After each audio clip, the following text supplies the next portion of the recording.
Okay, so when I say statistical inference, what I mean is that there is some general problem, some population of interest we care about. It may be all UNSW students, and then we have observations on a subset of them. So we do a survey of a smaller number of UNSW students.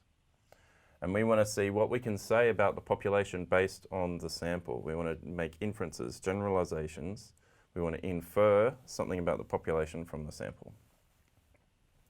Now, the thing we might be interested in saying about the population is something about, it's usually about a specific parameter. We could be interested in the mean hours slept. We could be interested in a proportion, the proportion of Australians who have a job or who don't, the unemployment rate.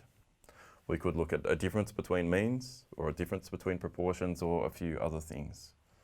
And so what we're doing there, when we're talking about the population of interest, we're talking about a parameter. There's some parameter that we care about. We usually write these parameters with Greek letters. So we use mu for mean. Mu is the Greek letter m, m for mean. We often use pi for the proportion. That's the Greek letter p, p for proportion. Now, when we want to make inferences, we are going to use random sampling. It's important to have a random sample from the population of interest that you use for making inferences.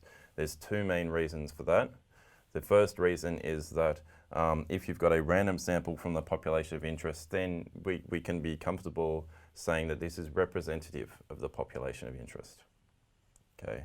If you've got a random sample of Australians, that tells you something about Australians. By taking a random sample, we can guarantee that what we're doing is relevant. It's representative of the population of interest if we took a random sample from that population. The second reason for doing a random sample, beyond representativeness, it's so that we can apply probability. We can use ideas from probability in analysing the data. So this is really important. The random sampling assumption is important. The statistical procedures that we're going to use in this course may not work properly. They may give you the wrong answer if you don't have a random sample. So it's quite important when you're doing research to go to a fair bit of effort in your sampling to make sure it's representative of the population you care about. If you've got a random sample, what we can do is we can treat it as random variables. Okay, we can treat a random sample as random variables. The way that works is that, okay, so if we think about how much you slept last night, there's a certain number of hours you slept last night. That's not a random quantity, is it? It's just, this is how much I slept. And someone else in the course, like another friend you have in this course, they have a certain number of hours they slept. Everybody in the course had a certain number of hours that they slept last night. And it's not really a random quantity, is it? It's just a number. What if I was to randomly select a person from the course and say, how many hours did you sleep? Maybe it's you. So maybe the answer I get is the number of hours you slept. Maybe it's your friend, and so the answer is the number of hours they slept. We don't know what that's going to be. It's got, if there's like 400 people in the course, there's a 1 in 400 chance that the answer is going to be however many hours you slept. 1 in 400 chance is going to be however many hours your friend slept, etc., etc. It's a random quantity. It's a random quantity. So it's got a certain probability of being each of a bunch of different values, has a distribution.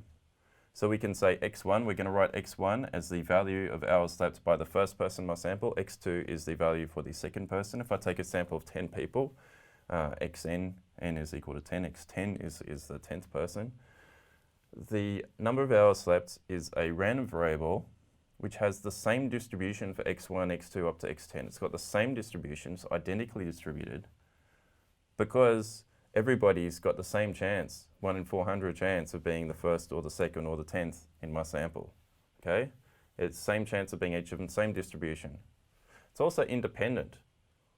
x1, x2 up to xn are independent, because by taking a random sample, I don't know what x2 is going to be based on x1.